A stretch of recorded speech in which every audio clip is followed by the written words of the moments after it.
This is Democracy Now!, democracynow.org, The War and Peace Report. I'm Amy Goodman in New York, joined by Democracy Now! Co-host Juan Gonzalez in Chicago. Hi, Juan. Hi, Amy, and welcome to all of our listeners and viewers across the country and around the world. Well, we begin today's show with the legendary Pulitzer Prize-winning journalist Seymour Hersh. In 1970, he won the prize for his reporting for the Dispatch news service on the My Lai massacre, when the U.S. slaughtered more than 500 Vietnamese women, children, and old men on March 16, 1968. His reporting in the New York Times on CIA spying on anti-war activists during the Vietnam War era helped lead to the formation of the Church Committee, which led to major reforms of the intelligence community. In 2004, in the pages of the New Yorker magazine, Sy Hersh exposed the Abu Ghraib prisoner abuse scandal in Iraq. Well, last week, he published another bombshell report, but this time on his new Substack page. The piece was headlined, "How America Took Out the Nord Stream Pipeline." It looks at one of the great mysteries of the past year.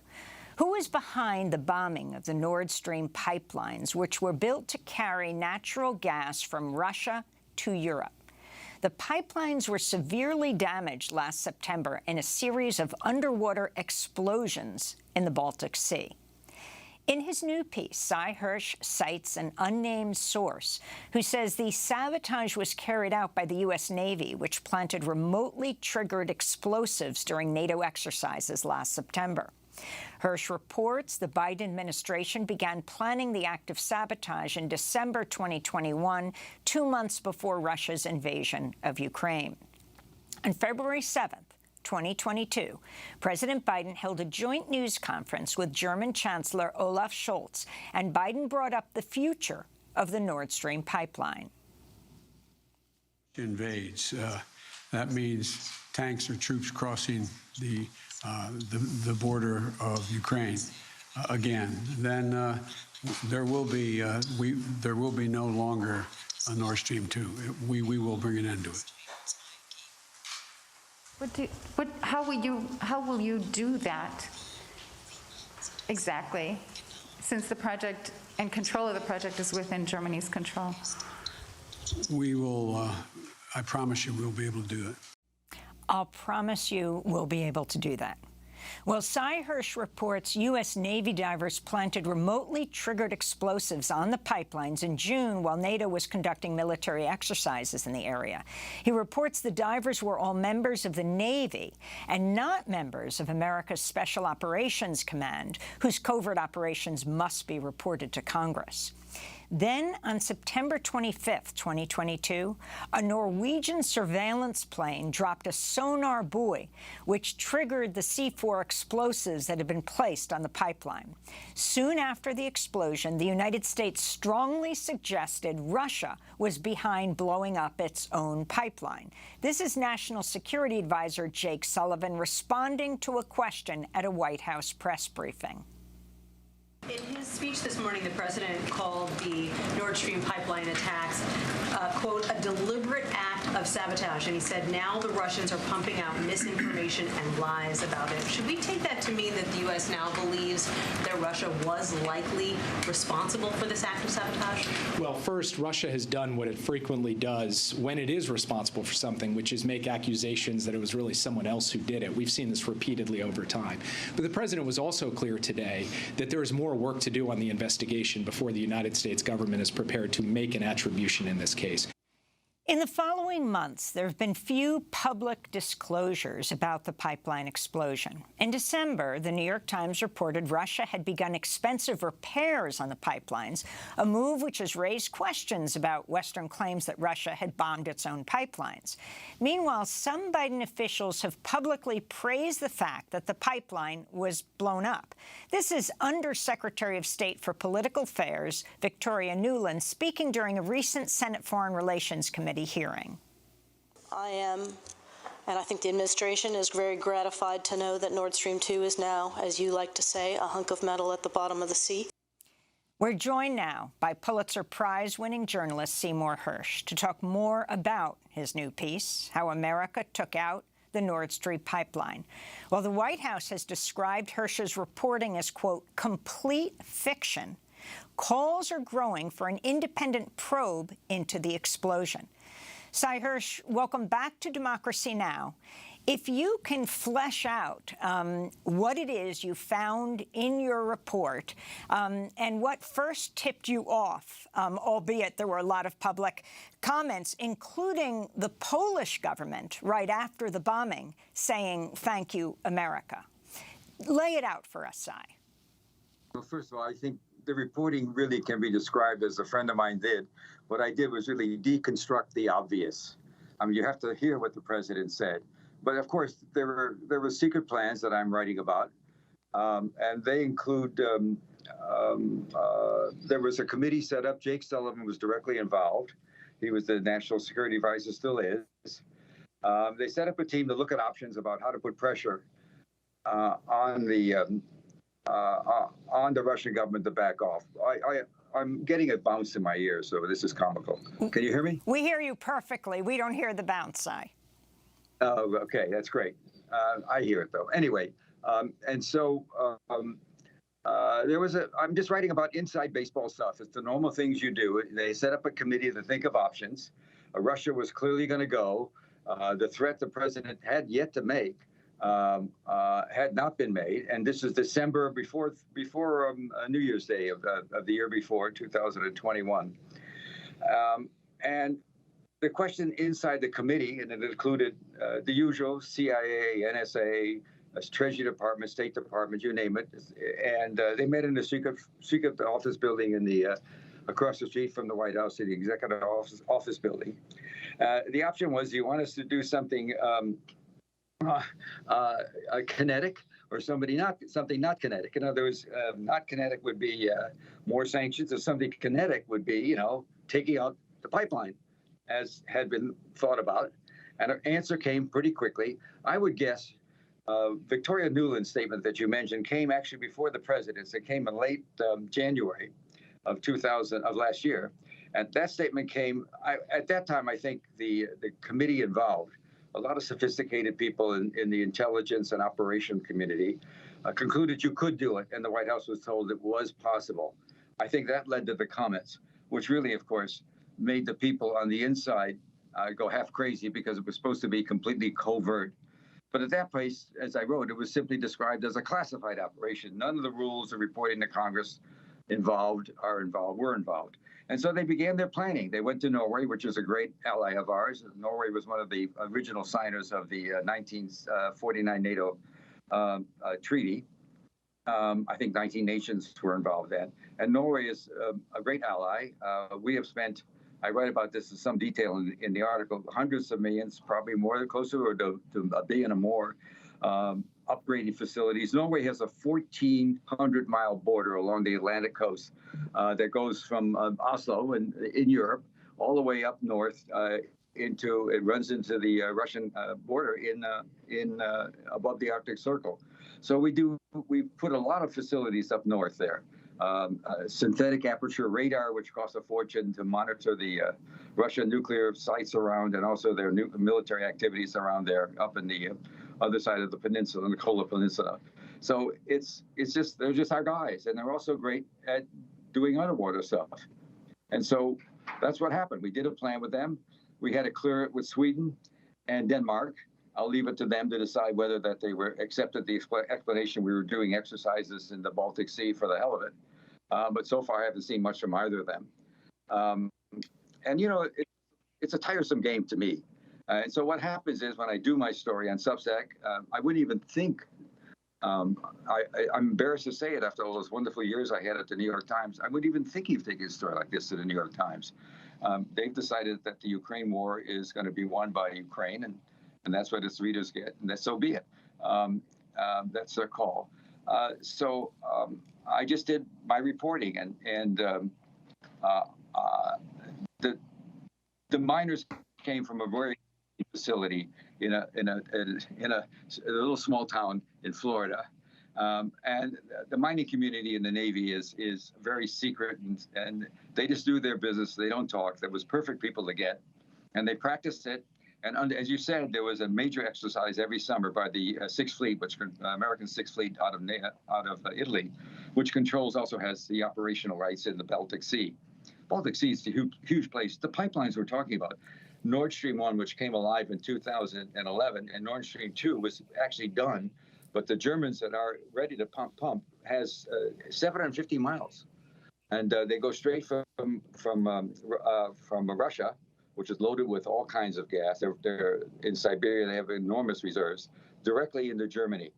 And I can tell you, Nord Stream 1 was a godsend for the German economy and Western Europe. They produced so much gas at such low prices that the German government was actually able to resell some of the gas the Russians were providing at a profit without Russia objecting. And so the German economy is huge. It's booming. You know, the cars we know about, Germany has the largest chemical company in the world, BASF, and everybody's right now. It's hell to pay. It's gotten very cold there. There's a lot of anger, and anyway, the purpose. Hersh, so I wanted to ask you in terms of the lack of it always seemed to me when the claims were that potentially Russia had sabotaged its own pipeline, that it was ludicrous to think that that would be so, that they would invest so much money in pipelines and then bomb them themselves. But I'm interested in the lack of press attention since the sabotage occurred, and also the lack of congressional attention. I think back to the CIA's mining of the Managua harbors back in the early 1980s under the Reagan administration, when the conservative Republican head of the Senate Intelligence Committee, Barry Goldwater, objected and raised concerns that this was a covert operation where Congress was not notified. And then, of course, Congress cut off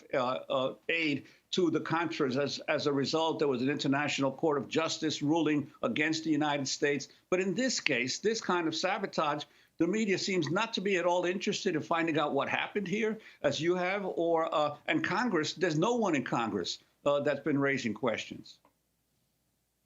You listened to the newscast that we just heard as the show opened. One horrible event after another. I think the world's taken a very bizarre turn. I also, it doesn't matter what I think. There's no question there's been a polarization of the press since Trump got in. We're now on two sides, right, left, Democrat, Republican, however you describe it. If you watch Fox News, you don't watch MSNBC, et cetera, et cetera.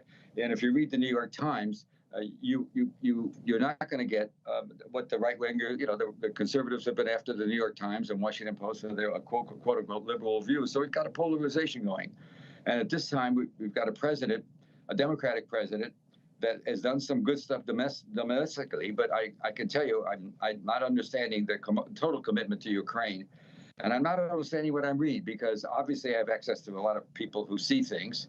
I've been doing this, Amy, and I've been doing this, writing about COVID activities for, am I that old? 300 years. Anyway, the bottom line is the stories I've been getting about the war, particularly beginning in fall, and that's what gets interesting, have been pretty dire. The Russians, I think the end is just a question of time. Right now, it's a question of how many more people Zelensky wants to kill of his own people. It's going to be over. What happened is the plan was to put the bomb, and I can't answer your philosophical question about why Congress isn't doing anything anymore. Congress is pretty much polarized just as much. And there's also an enormous continuing hatred of all things Putin in this country, which is foreign policy disagreements are one thing, but it's very personal here, and that's not useful. But anyway, the other, he is.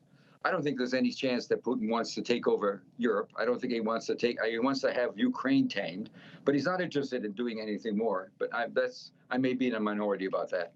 Anyway, what happens is there was an exercise in June, and it was supposed to.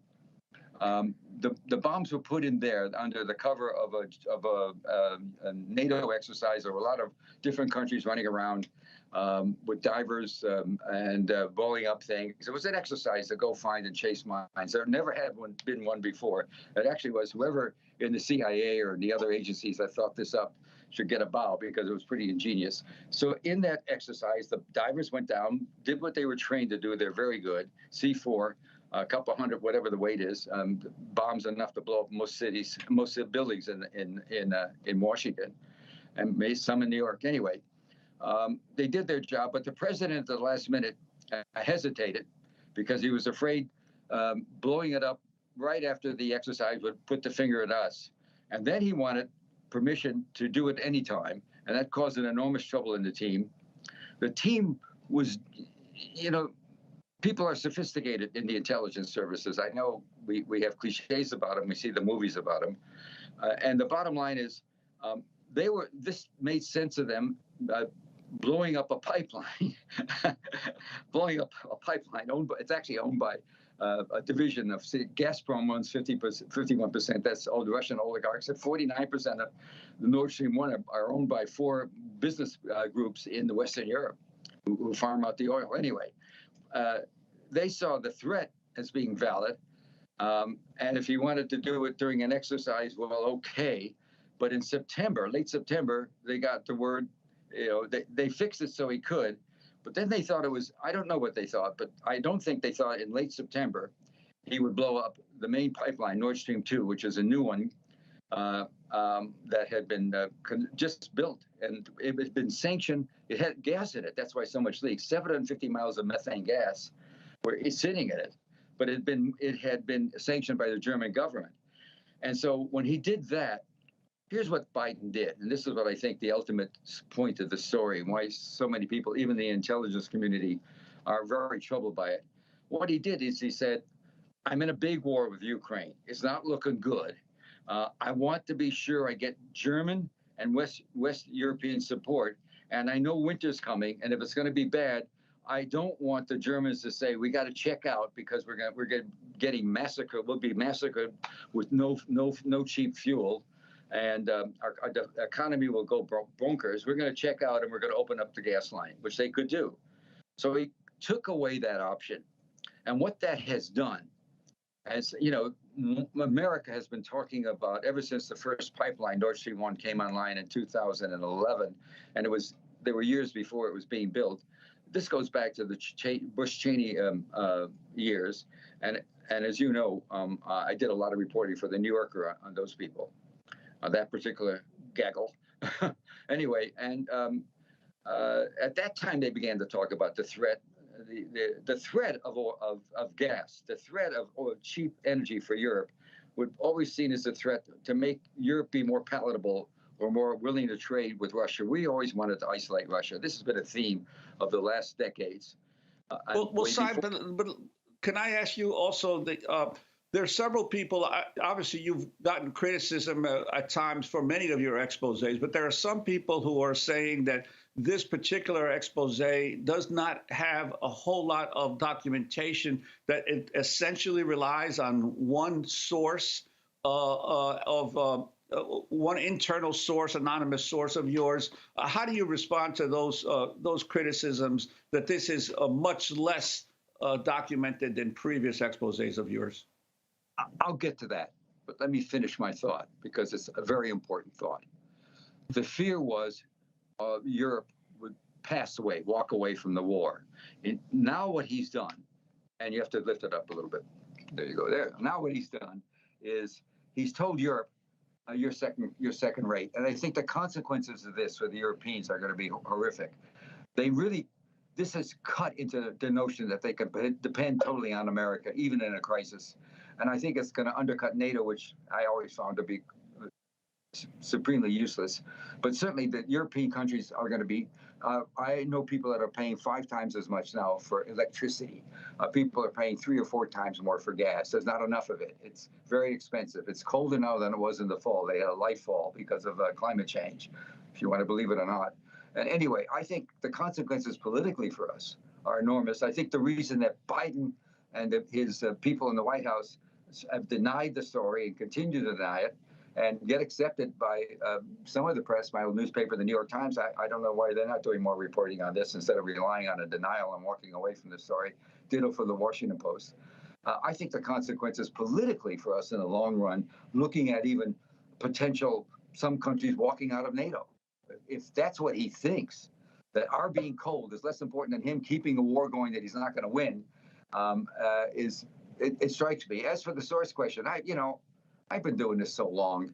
I'm not bothered by the fact that the government attacks me and that my old newspaper, the New York Times, hasn't written a word about it. I find it sort of, that's where we are. That's why people like me are in Substack. It's a self-publishing thing. I don't have to worry about censorship or second thoughts. But I don't talk about sources. I just, I'm lucky. I've had for 20 or 30 or 40 years people inside who not only are faithful to what they're doing, but also are not afraid to be critical of it. And so that's the kind of source that, reporters, dream about. And I've had people like that for forever, and I still do. And so there's been a lot of criticism. One of the things I will get to your point about criticism, one of the criticisms of the open source people, OSINT, it's a very big part of the world now.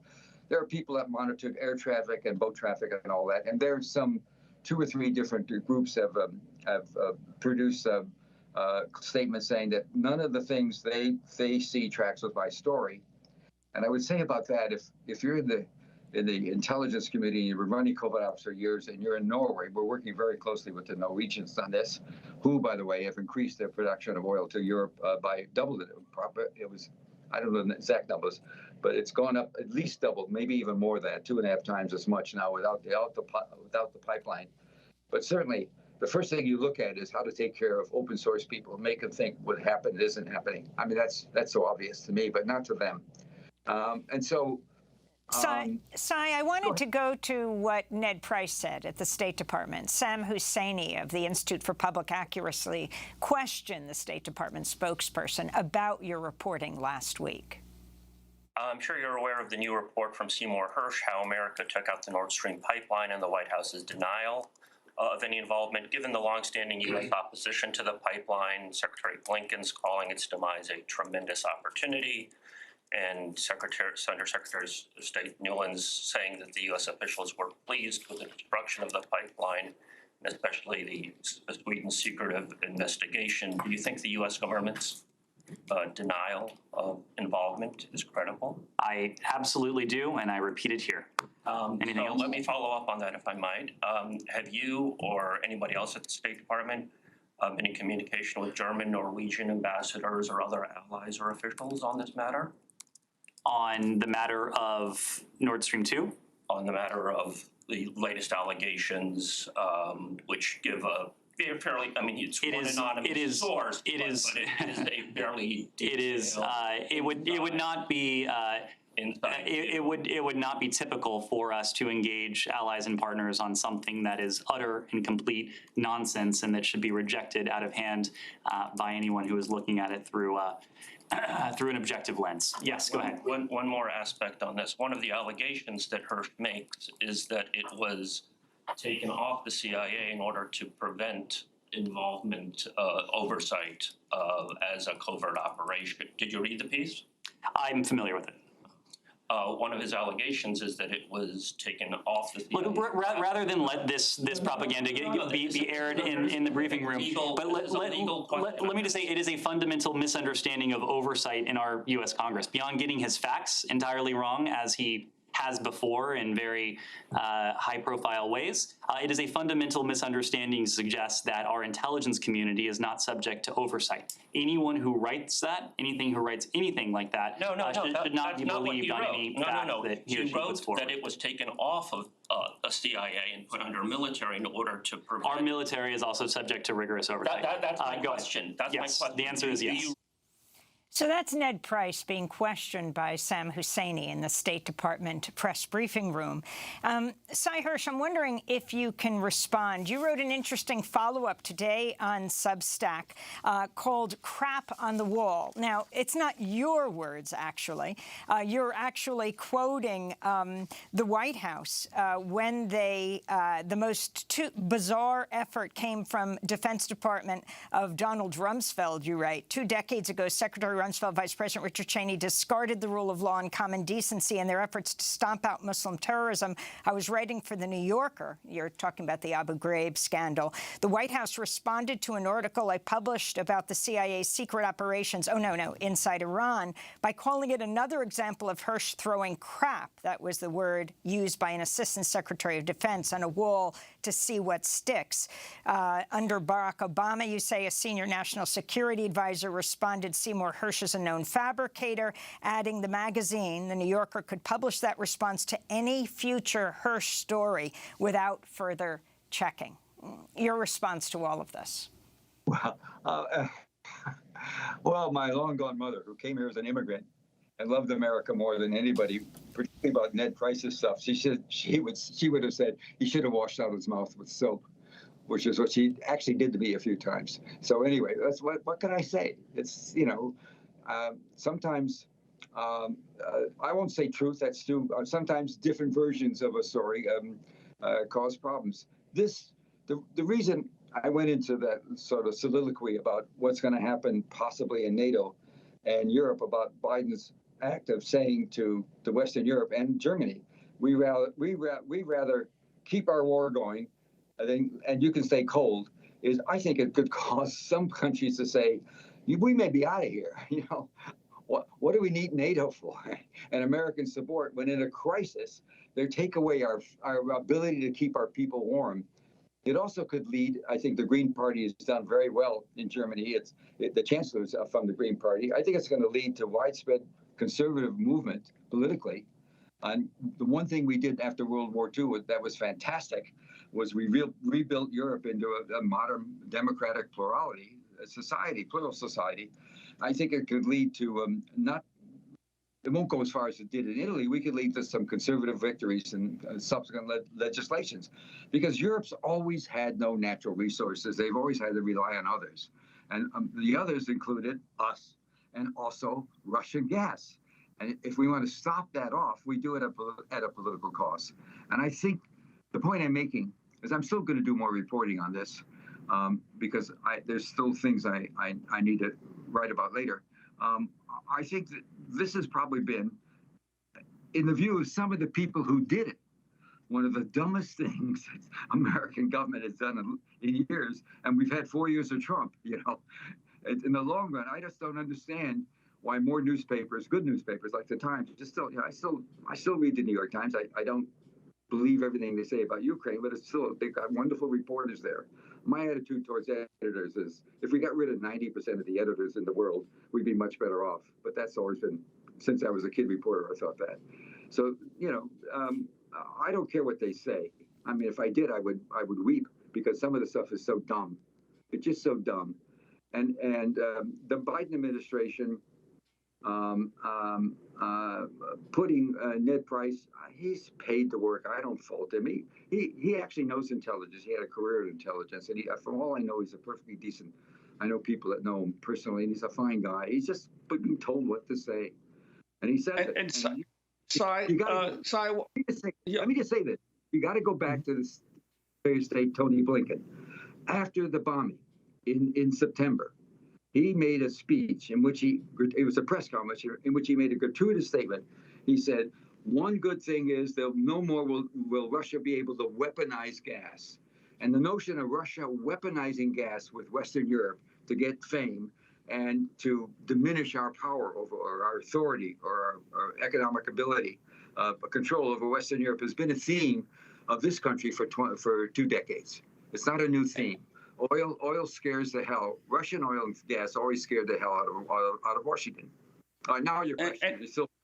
And lastly, the Norwegian government has claimed that one of the ships that you mentioned in your article that was involved in the planning of this or preparation of this was not present at the time of these exercises. What do you make of Norway's denial? You know, let me tell you something about Nicaragua you don't know. One of the things that happened in Nicaragua, the CIA guys operating there would thrill and get excited. There were speeches there, and you know, even in the worst of times, in the Sandinista movement, they would go in their little motorboats off the beaches and shoot flechettes into the beaches and have a contest to see, you know, I shouldn't say the latter. They would just shoot and know there were casualties. They would just do that and have a lot of fun talking about it and bragging about it. I mean, that's the kind of stuff you get into when you have a covert operation. And so the Norwegian government that's just completely, I'm sorry. I dropped something here. The government, not only did that ship have was in the operation, it also have a compression chamber that had been flown in by the CIA. Now I'm getting the details I don't want to bother with. The CIA flew in a compression chamber that's put on the ship because it's just a submarine hunter. And the divers at 260 feet, that's the level. The Norwegians found the lowest level, the shallowest part of the Baltic Sea, which is off an island called, it's between Sweden and Denmark. And they practiced there, they had to. And for the divers, it was 260 feet deep where the landlines were. And the pipelines are steel covered, but they're also covered by concrete shields. So it's a serious job to blow them up.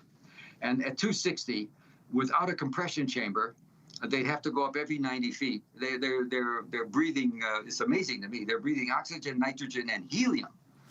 That's pretty amazing to me. And they'd have to go up, now they could just pop up to the surface. So it was called the Alta. The ship was there. I mean, that's just such a stupid lie. But it's a submarine hunter. They didn't have to stay there. They could just go and the guys could jump off, and there was no long recovery. At a certain time, they would come up, and the time was fixed. You don't drop explosives like that and then let them go off in 5 minutes. You give a lot of time. You have a timer on it so that the divers could get up to the top, and they come up and they make a pickup. It can happen much more quickly than you think because it's not in the description of the ship, but on that ship there was a decompression chamber. It had been flown in and planted there, by the CIA. This was actually a brilliant operation, if you want to know it from the point of view of a classic operation, because they got away with it. And at that point, the purpose was always, let me go back to this, the purpose for doing it is to make the threat credible. But then you have the president and the undersecretary of state within a weeks or two of getting a word that it's credible, we can do it. Start blabbing about it. Of course, that was disillusioning to the people involved, but so what? I can't talk about it. You know, you can say it's not true, I invented it, but that's just, look, he did it, and he's going to have up to it. I watch my mail. I watch my Gmail, and I'm seeing every day more and more than I want. I'm seeing more messages from around the world, different countries chiming in.